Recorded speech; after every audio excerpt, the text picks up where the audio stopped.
Shalom adik-adik. Bersyukur sekali kalau hari ini kita bisa bertemu kembali dan memuji nama Tuhan dengan sungguh-sungguh. Yuk, sebelumnya kita mau berdoa dulu. Tuhan Yesus yang baik, kami bersyukur kalau pada pagi hari ini kau boleh datang untuk beribadah kepada Tuhan. Kiranya Tuhan berkati jalannya ibadah kami, agar kami dapat memuji nama Tuhan dengan sungguh-sungguh.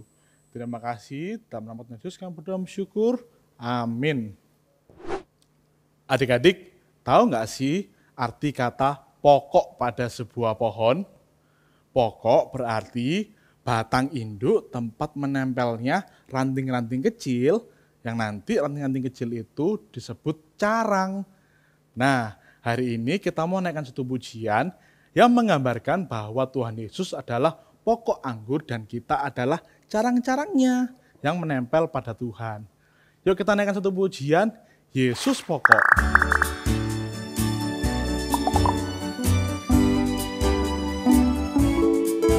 Yesus pokok dan kitalah carangnya, tinggallah di dalamnya. Yesus pokok dan kitalah carangnya, tinggallah di dalamnya. Yesus pokok dan kitalah carangnya, tinggallah di dalamnya. Pastilah kau akan berbuah. Yesus cintaku, ku cinta kau, kau cinta dia.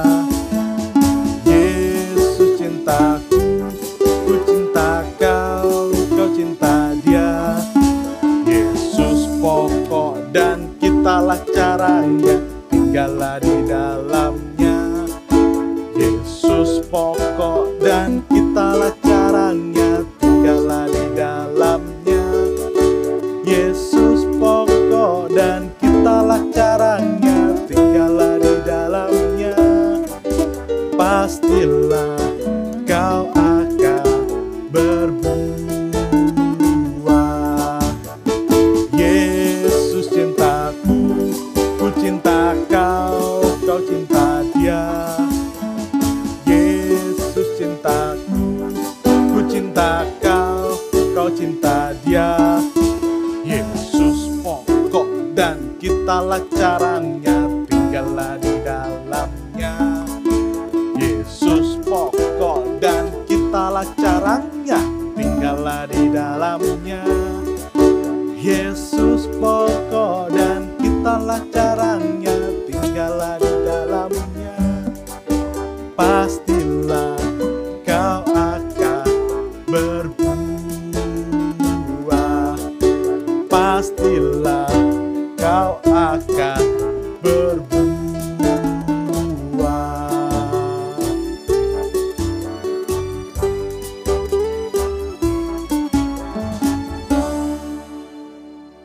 Nah adik-adik, kita harus bersyukur pada Tuhan, karena Tuhan selalu menjaga kita. Dia juga menuntun setiap langkah-langkah kita. Yuk sebelum mendengarkan firman Tuhan, kita mau naikkan satu pujian, Tiap Langkahku.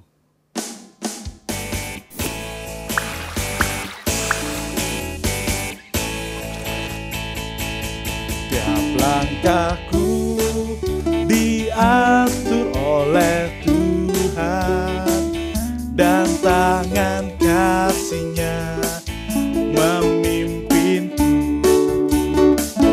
Di tengah badai dunia menakutkan, hatiku tetap tenang teduh. Tiap langkahku, ku tahu Tuhan yang pimpin ke tempat tinggiku diantarnya, hingga sekali nanti aku tiba di rumah Bapa surga yang bakal. Tiap langkahku diatur oleh Tuhan, dan tangan kasih-Nya memimpinku.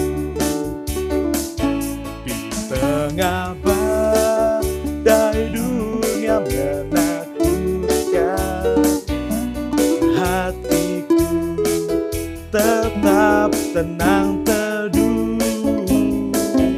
Tiap langkah ku tahu Tuhan yang pimpin ke tempat tinggiku diantarnya, hingga sekali nanti aku tiba di rumah Bapa surga yang bakal. Tiap langkahku ku tahu Tuhan yang pimpin ke tempat tinggiku diantarnya, hingga sekali nanti aku tiba di rumah Bapa surga yang bakal. Di rumah Bapa surga yang bakal. Sekali lagi. Di rumah Bapa surga yang bakal.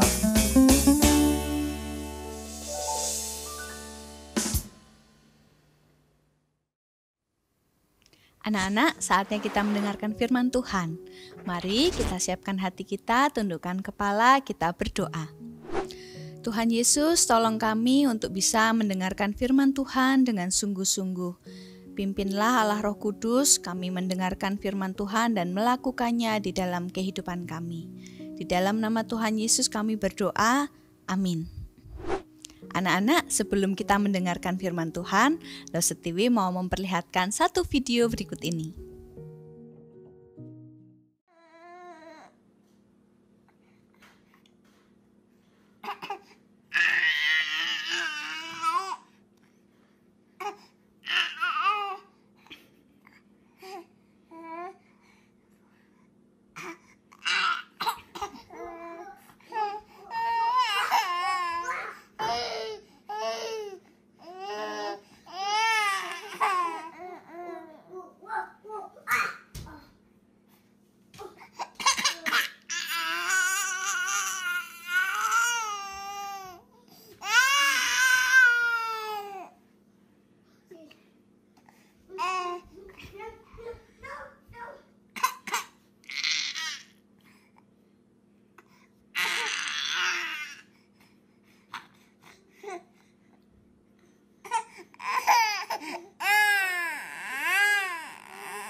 Anak-anak, apa yang ada di pikiran kalian ketika kalian melihat dua bayi yang bertengkar tadi?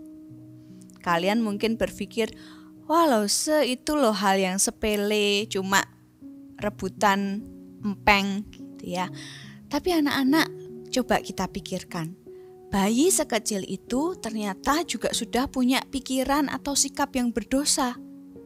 Ayo, apa? Dosa apa? Bisa kalian tebak? Ya, dosa mengingini milik orang lain.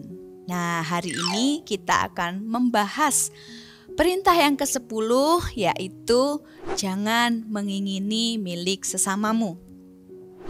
Anak-anak, tadi ketika kita melihat video itu ya, Setiwi sudah memikirkan, wah, bayi kecil saja bisa rebutan empeng. Karena dia menginginkan apa yang dimiliki oleh kembarannya. Dan kembarannya juga menginginkan itu. Jadi akhirnya mereka saling berebut. Nah, tahukah kalian ternyata mengingini itu adalah salah satu dosa yang dimulai dari hati. Dari sikap hati yang mengingini apa yang menjadi milik orang lain dan mengambilnya atau merebutnya dengan cara yang salah. Nah, jadi dari mengingini akhirnya timbul satu tindakan dosa. Di Alkitab juga terdapat satu cerita tentang Raja Ahab yang merebut sesuatu yang dimiliki oleh Nabot. Nah, apa itu? Raja Ahab tinggal di satu istana yang sangat besar dan dia juga memiliki kebun anggur yang bagus dan luas. Tetapi suatu hari Raja Ahab melihat di samping istananya ada satu kebun anggur yang sangat bagus, ya, dirawat dengan sangat baik. Dan ternyata itu adalah kebun anggur milik Bapak Nabot. Wah, Raja Ahab lalu segera mendatangi Bapak Nabot dan meminta untuk mengambil kebun anggur itu. Dia menawarkan uang atau mengganti dengan kebun anggur yang dia miliki. Tetapi Bapak Nabot menjawab bahwa kebun anggur ini adalah warisan dan tidak boleh dijual. Lalu Raja Ahab pulang dengan hati yang sangat marah dan sangat kesal karena apa yang dia inginkan tidak bisa dia dapatkan. Kemudian istrinya Ratu Isabel bertanya dan Raja Ahab menceritakan apa yang dia alami tentang kebun anggur Bapak Nabot. Lalu Ratu Isabel punya satu ide jahat. Dia menuliskan surat kepada para pemuka di kota tempat Bapak Nabot tinggal. Dia menyuruh para pemuka itu untuk mengajak semua warga berpuasa dan mengundang 2 orang dursila, yaitu 2 orang jahat, ya, untuk memfitnah Bapak Nabot. Dan kemudian menyuruh mereka menghukum Bapak Nabot dengan melempari batu. Dan akhirnya terjadi anak-anak. Bapak Nabot dijatuhi hukuman, dia dibawa keluar kota dan kemudian dilempari batu sampai mati. Lalu Ratu Isabel berkata kepada Raja Ahab, "Ini kebun anggur yang kamu inginkan, kamu bisa memilikinya." Tetapi mata Tuhan melihat apa yang dilakukan oleh Raja Ahab dan Ratu Isabel. Kemudian Allah memerintahkan Nabi Elia untuk menegur Raja Ahab. Dan ketika ditegur oleh Tuhan, Raja Ahab menyadari dosanya dan kemudian dia meminta ampun kepada Tuhan. Tetapi apa yang dilakukan oleh Raja Ahab itu adalah hal yang berdosa dan tetap harus dihukum.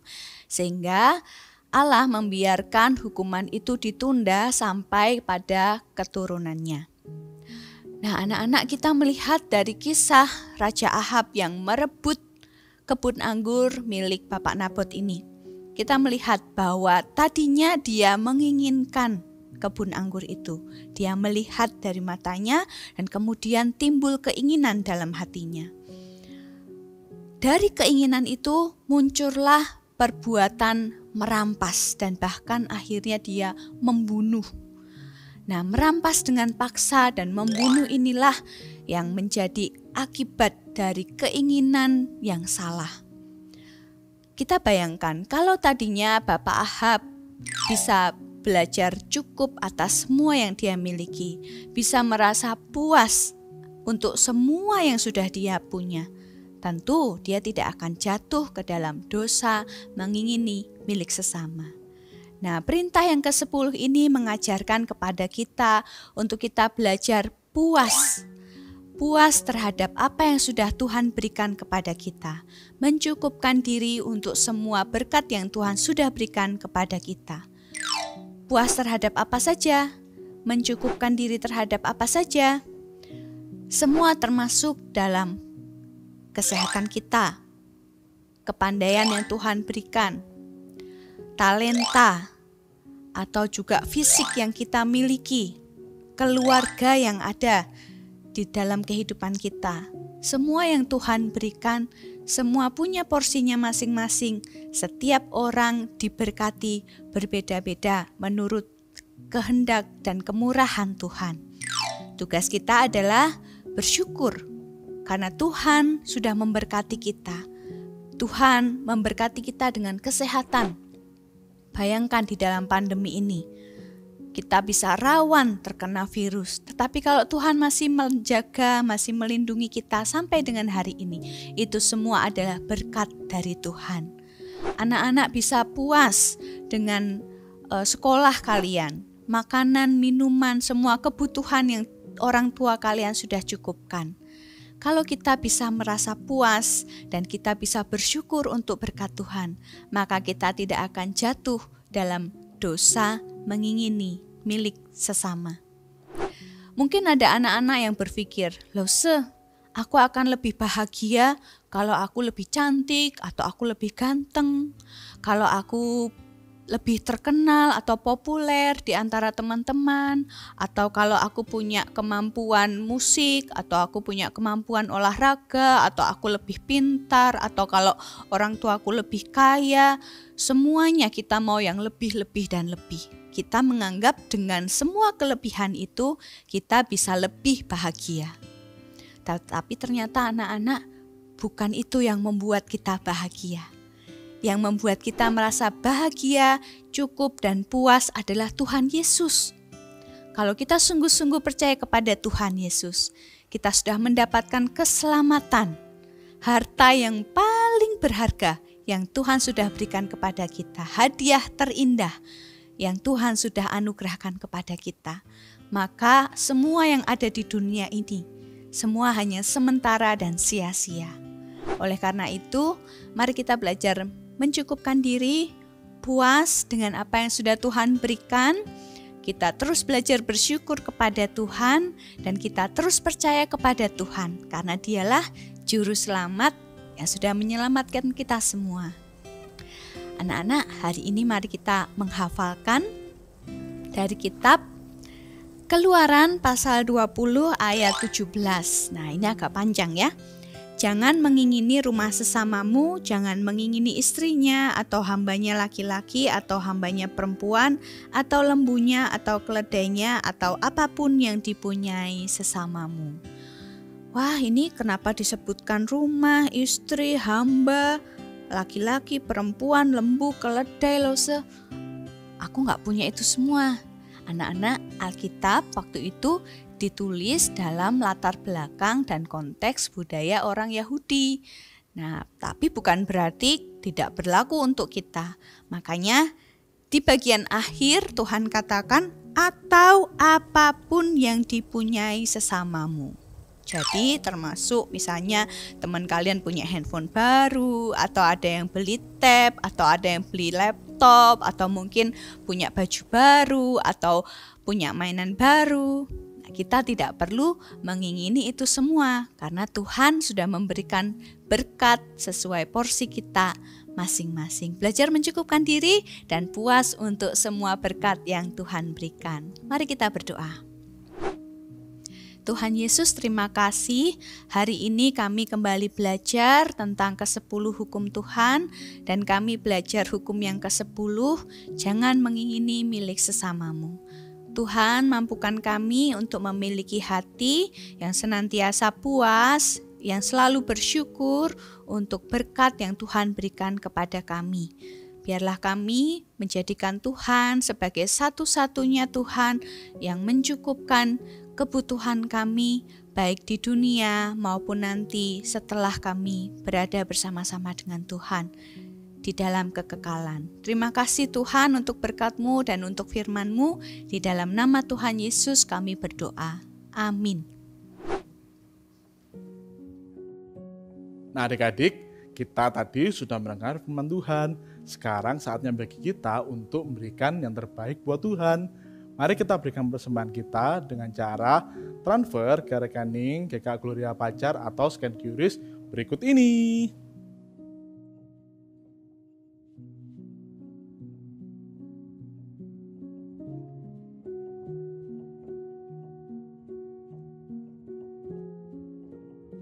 Adik-adik, ibadah kita hari ini sudah selesai. Kalau kalian merasa terberkati, jangan lupa ya buat sharing video ini ke teman-teman ataupun saudara kalian yang belum beribadah, supaya mereka juga merasakan berkat Tuhan. Happy Sunday, God bless you, and bye-bye.